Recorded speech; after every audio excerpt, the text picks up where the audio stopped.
Namaste, friends, and hope you're doing well. Let's talk about the sun, the seventh house. The seventh house is also called the Kalatra Sthana. Kalatra means marriage or legal binding. It is a very important house.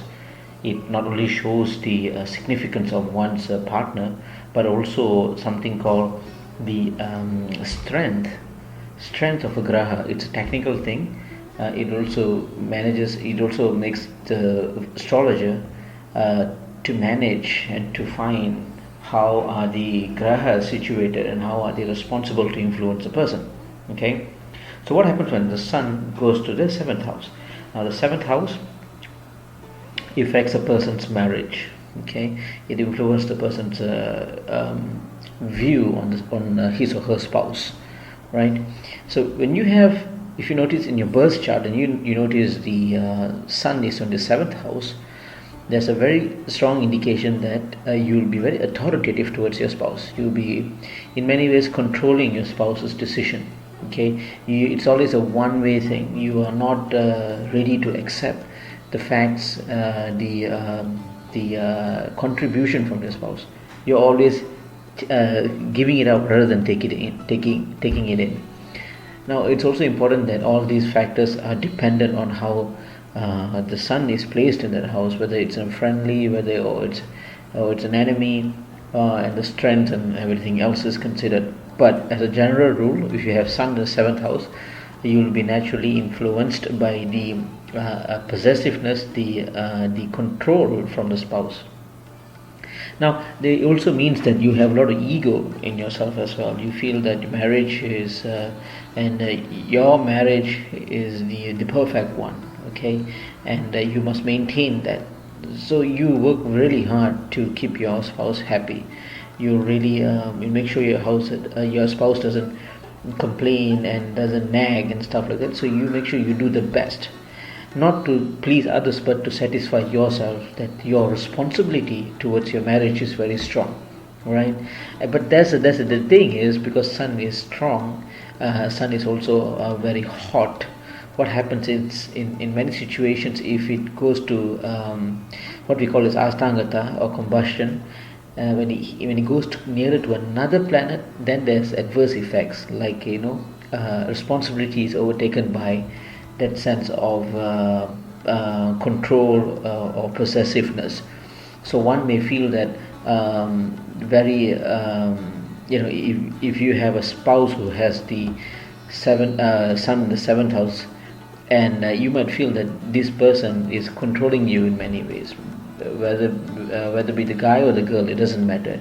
You find that you are always controlling, not only controlling, he or she is not accepting whatever you are saying. So this can lead to many marital problems. And yes, so this is something that we need to understand, and hopefully to take to precautions as not to be over possessive towards one spouse.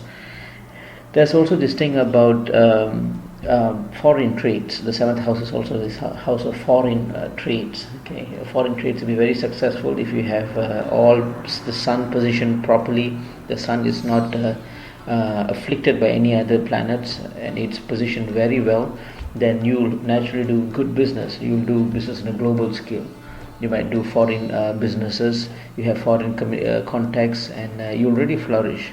And because your responsibility is also strong, then things will look good. But then if sun is not positioned well, whatever I said is going to be the other way around.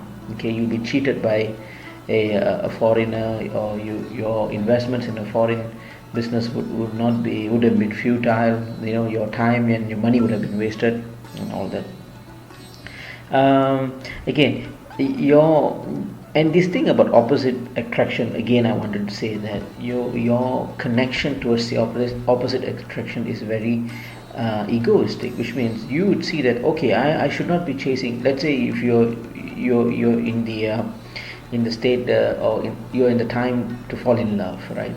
And you may find a little bit difficulties in getting your prince or princess, right? You find that there isn't much. Those people around you are not suitable for you. That's what you think, okay? The thing is, you are so egoistic in your thoughts, which means you feel that people should come to you rather than you going to the person. You will always wait for something to happen, okay? Because that's the ego that you have within you. When it comes to opposite attraction, your thoughts are you must be in a position to make the call rather than you going to the person. And this sort of things is very natural if you have the sun in the seventh house. What else? Yeah, this also means both husband and wife. Okay, when you and your legal partners. If you're running a business, your legal partner is also falls under this thing as well. Your legal partner will be very frustrated because you're not listening to him or her, right? And this breaks down the businesses as well. Not only marriage but also the business as well. So I hope if you have sun in the seventh house, you will understand that this is why things are not working for you, and consult a Vedic astrologer and to get it fixed. If you want more information, you can go to my blog. It's called jyotisa.wordpress.com. Jyotisa, JYOTISA.wordpress.com. Or of course, if you're a member of my Facebook group, you can also post your concerns there. And I hope this video has been beneficial for you. Until the next time, thank you. Namaste.